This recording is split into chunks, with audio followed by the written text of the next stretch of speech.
Hey, it's Dr. Christopher, and today we're talking about something almost nobody explains right: why your eyesight really starts slipping once you hit your 50s, and what's actually going on inside your eye when that happens. Most people think it's just getting old, but there's a much more specific reason, and once you understand it, a lot of the blurry nights, the squinting at menus, and the need for brighter and brighter lights suddenly make sense. It comes down to tiny structures in your eye called cones. These are the cells at the back of your eye responsible for color, fine detail, and daytime vision, and they live in a small area called the macula, right at the center of your retina, which is basically the wallpaper lining the back of your eyeball and connects straight into your brain through the optic nerve. There's also a related type of cell called a rod, which handles peripheral vision, motion, and seeing in dim light, and together these two systems are what let you go from reading a menu in a bright restaurant to walking to your car in a dark parking lot without falling over a curb. Here's the part that surprises people: cones are absolutely packed with mitochondria, which are the tiny energy generators inside your cells. When you're young, those cones are loaded with mitochondria, and that's part of why kids and teenagers can see fine details in low light without even trying. But as we move into our 40s, 50s, and 60s, we naturally lose a chunk of that mitochondrial density, and since seeing clearly takes a surprising amount of cellular energy, that loss shows up as real, noticeable changes. Research on aging vision has found that by the time someone reaches their 60s, they often need about 3 times more light to see comfortably compared to someone in their 20s. That's not weak willpower or letting yourself go, that's basic cell biology, and it tends to show up in stages. First, you start losing contrast sensitivity, so night driving gets harder, headlights look glary, and rain or fog makes things feel almost dangerous. Next, daytime reading starts needing more light too. So you find yourself reaching for a lamp you never used to need, or holding your phone a little further away like you're trying to read a billboard. Then, for some people, this mitochondrial decline becomes more concentrated right in the macula, and that can contribute to a condition called age-related macular degeneration, which affects fine detail and central vision, the kind you need for reading faces, recognizing street signs, or threading a needle. Now here's something important I want to be upfront about. If you're noticing sudden vision changes, distorted lines, dark spots in your central vision, or pain, please don't try to self-treat that at home. Get in to see an eye doctor, because early treatment for things like macular degeneration and other retinal issues can make a massive difference in preserving your sight. Same goes for glaucoma, which is a buildup of pressure inside the eye that can quietly damage the optic nerve before you even notice symptoms, sometimes called the silent thief of sight, because there's often no pain at all until damage has already occurred, and cataracts, where the lens becomes cloudy and rigid over time, kind of like a window that slowly fogs up from the inside.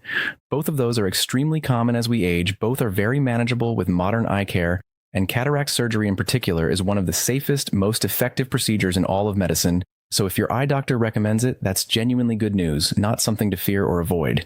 Regular eye pressure checks and dilated exams are honestly one of the most underrated things you can do for your long-term health, right up there with getting your blood pressure checked. All right, quick pause. If you're the kind of person who actually wants to protect their eyesight instead of just complaining about it at Thanksgiving dinner, do me a favor and hit subscribe, because we've got a lot more of this kind of stuff coming, and your future self with perfect reading vision will thank you. Okay, back to it. Let's talk about what actually helps support healthy eyes as you get older, because there's real, solid science here, not just hype.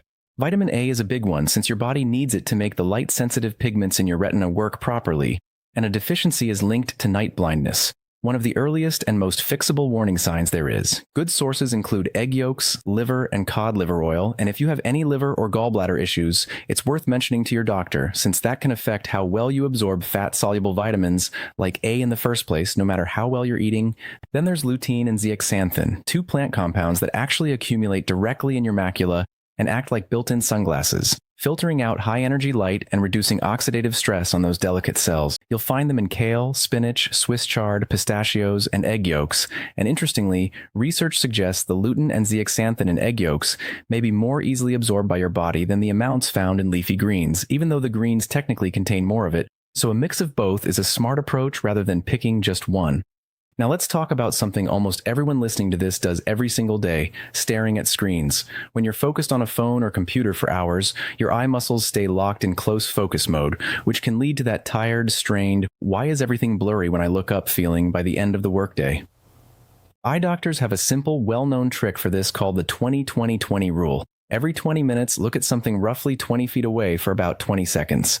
It sounds almost too simple to work, but it genuinely gives your focusing muscles a break and reduces digital eye strain, and it costs you absolutely nothing except remembering to actually do it.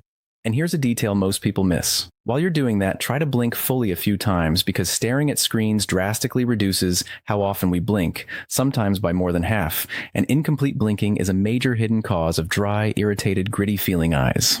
If dry eyes are a regular problem for you, it's worth getting your vitamin B1 or thiamine levels checked since your body needs it for the nerve signals that control your tear glands, and things like high sugar intake, excessive caffeine or alcohol, or type 1 diabetes can deplete it over time without you realizing why your eyes feel so uncomfortable.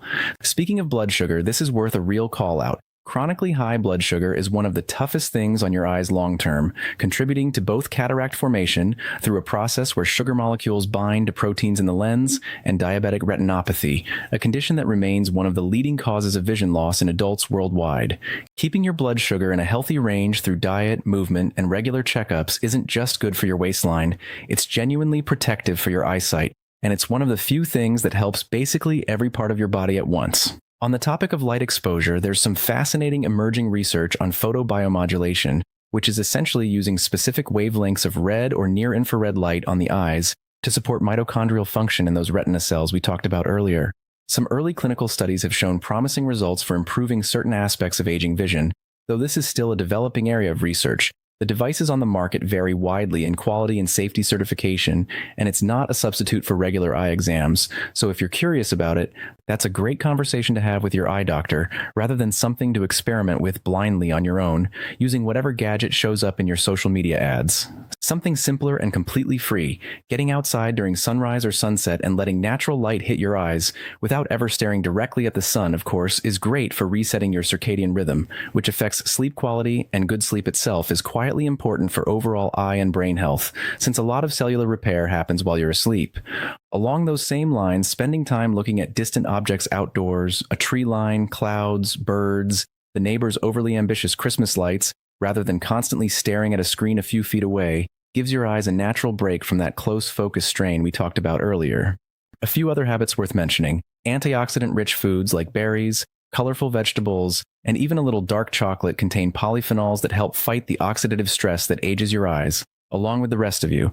And if you're someone who deals with a lot of floaters, those little specks or squiggly lines that drift across your vision, they're usually harmless and related to normal changes in the gel-like substance inside your eye. Though if you suddenly notice a big increase in floaters, flashes of light, or a shadow creeping in from the side, that's an emergency-level sign to get checked immediately, not something to wait out.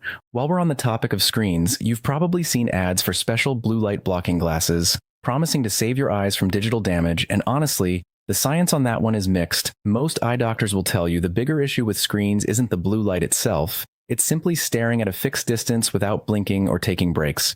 So don't feel like you have to run out and buy special glasses. Just focus on the basics that actually have solid research behind them. It's also worth mentioning UV protection when you're outdoors. A decent pair of sunglasses that block ultraviolet light isn't just about comfort or looking good, it genuinely helps protect the lens and retina from cumulative sun damage over the decades, the same way sunscreen protects your skin, and it's such a simple habit that a lot of people skip entirely. Hydration matters too, since your eyes rely on a healthy tear film to stay comfortable and clear, and if you're chronically underhydrated or living in a very dry, air-conditioned, or heated indoor environment for hours at a time, that dryness we talked about earlier tends to get worse, so keeping water nearby during a long workday does double duty for your whole body and your eyes.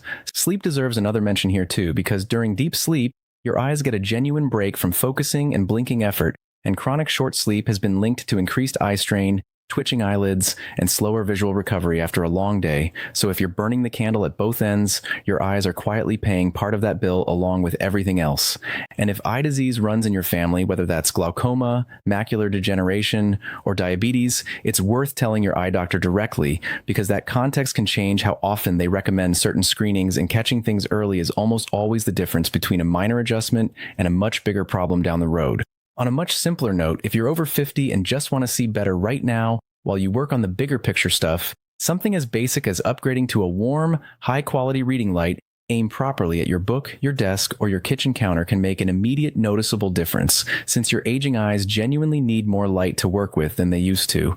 And that's not a flaw, it's just how the biology works. Let me tell you about someone I'll call Linda, a composite of patients I've heard about over the years. A woman in her late 50s who spent decades working at a computer and assumed her blurry near vision and constant eye fatigue were just part of getting older that she had to quietly accept. After finally getting a proper eye exam, she learned she had early signs of macular changes and some correctable dry eye from reduced blinking. And with a combination of updated glasses, consistent lutein, and zeaxanthin-rich meals, the 20-20-20 rule at her desk job, a brighter reading lamp, and simply getting outside for a walk every afternoon instead of scrolling on a bench, she noticed within a few months that her eyes felt less tired by the end of the day, and her night driving felt noticeably more comfortable and a lot less stressful.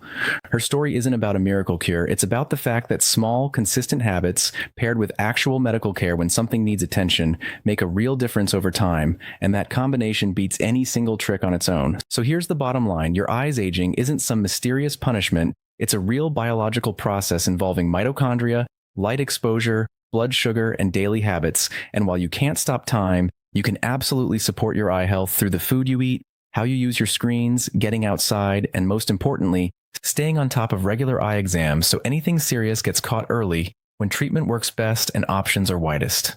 I'm Dr. Christopher. Thanks for spending this time with me. Take care of those eyes. They're the only pair you get, and I'll see you in the next one.